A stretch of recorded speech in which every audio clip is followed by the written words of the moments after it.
Hello everyone, welcome to picked kitchen. ఈరోజు మనము రుచికరమైనటువంటి బఠానీ చాట్ను ఇంట్లోనే ఈజీగా ఏ విధంగా తయారు చేసుకోవాలో తెలుసుకుందాం. రోడ్ సైడ్లో బండి మీద అమ్మినటువంటి బఠానీ చాట్ టేస్ట్ రావాలంటే ఈ విధంగా ప్రిపేర్ చేసుకుంటే భలే రుచిగా ఉంటుంది. దీనికోసం ముందుగా ఇక్కడ ఒక అరకప్పు వరకు బఠానీలను నానబెట్టుకున్నానండి. ఒక 6 గంటల సేపు. ఫ్రెష్ బఠానీలతో కూడా ఇదే విధంగా ప్రిపేర్ చేసుకోవచ్చు. ఇప్పుడు ఒక కుక్కర్ తీసుకుని అందులోకి మనం నానబెట్టుకున్నటువంటి బఠానీలను వేసుకోవాలి. అలాగే ఇందులోకి క్లీన్ చేసి కట్ చేసుకున్నటువంటి బంగాళాదుంపల ముక్కలను కూడా వేసుకోవాలి. ఇవి 250 గ్రామ్స్ వరకు తీసుకున్నాను. ఇప్పుడు ఇందులోకి ఇవి మునిగేంత వరకు నీళ్లు పోసుకోవాలి. అలాగే ఇందులోకి రుచికి సరిపడినంత సాల్ట్ వేసుకొని కుక్కర్కి మూత పెట్టేసి ఒక 5 విజిల్స్ వచ్చేంత వరకు ఉడికించుకోవాలి.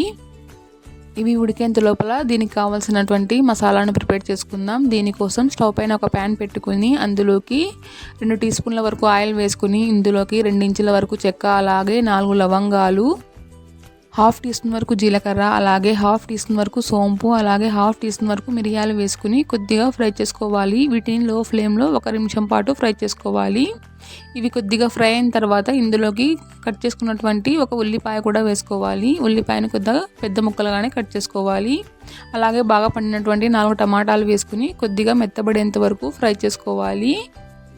టమాటాలు నాటివైతే మనకు పుల్లగా మంచి టేస్ట్ అనేది వస్తుంది. ఇప్పుడు ఇందులోకి కట్ చేసుకున్నటువంటి 2 ఇంచుల వరకు అల్లం ముక్కలు, అలాగే 4-5 వరకు వెల్లుల్లిపాయలు, అలాగే ఒక 5 వరకు ఎండుమిరపకాయలు వేసుకొని కొద్దిగా ఫ్రై చేసుకోవాలి. టమాటాలు బాగా మెత్తబడేంత వరకు ఫ్రై చేసుకోవాలి. ఈ విధంగా ఫ్రై అయిన తర్వాత స్టవ్ ఆఫ్ చేసుకొని వీటిని చల్లారబెట్టుకోవాలి. మరోపక్క మన కుక్కర్లో విజిల్స్ వచ్చి చల్లారిపోయిన తర్వాత చూస్తే మనకు బంగాళాదుంపలు అలాగే బఠానీలు అనేవి బాగా మెత్తగా ఉడికిపోయి ఉంటాయి. ఈ విధంగా బంగాళాదుంప ముక్కలను మొత్తం మ్యాష్ చేసుకోవాలి. గరిటెతో ఈ విధంగా మ్యాష్ చేసుకుంటే బాగా మెత్తబడిపోతాయి. అలాగే బఠానీలు కూడా బాగా మెత్తగా ఉడికిపోయి ఉంటాయండి. చేతితో ముట్టుకుంటే ఈ విధంగా అదిమిపోయేలాగా ఉడికించుకోవాలి. అప్పుడే మనకు బఠానీ చాట్ అనేది టేస్టీగా ఉంటుంది. బఠానీలను మ్యాష్ చేయకూడదు, బంగాళాదుంపలు మాత్రమే మ్యాష్ చేసుకోవాలి. ఇప్పుడు మనం తయారు చేసుకున్నటువంటి మసాలా కూడా చల్లారిపోయి ఉంటుంది కాబట్టి దీనిని కూడా మిక్సీ పట్టేసుకోవాలి. మిక్సీ జార్లో ఫ్రై చేసుకున్నటువంటి మసాలాలతో పాటు ఇందులోకి కొద్దిగా కొత్తిమీర, అలాగే కొద్దిగా పుదీనా వేసుకోవాలి. అలాగే ఇందులోకి మనం ఉడికించుకున్నటువంటి బఠానీలను కూడా కొద్దిగా వేసుకోవాలి. వీటి వలన మనకు మసాలా టేస్టీగాను అలాగే కొద్దిగా చిక్కగాను ఉంటుంది. కొద్దిగా వాటర్ యాడ్ చేసి ఈ విధంగా మెత్తగా అయ్యేంతలా గ్రైండ్ చేసుకోవాలి. ఇప్పుడు స్టవ్ పైన ఒక కడాయి పెట్టుకుని అందులోకి 2 టేబుల్ స్పూన్ల వరకు ఆయిల్ వేసుకుని ఆయిల్ కొద్దిగా హీట్ అయిన తర్వాత స్టవ్ని పూర్తిగా లో ఫ్లేమ్లోకి టర్న్ చేసుకుని ఇందులోకి 1/2 టీ స్పూన్ వరకు పసుపు, అలాగే 1 టీ స్పూన్ వరకు కారము, 1 టీ స్పూన్ వరకు ధనియాల పొడి వేసుకుని కొద్దిగా ఫ్రై చేసుకోవాలి. ఈ మసాలాలు మాడిపోకుండా చూసుకోవాలి. అప్పుడే మనకు మంచి ఫ్లేవర్ అనేది వస్తుంది. ఇవి కొద్దిగా ఫ్రై అయిన తర్వాత ఇందులోకి గ్రైండ్ చేసుకున్నటువంటి మసాలా పేస్ట్ను కూడా వేసుకోవాలి.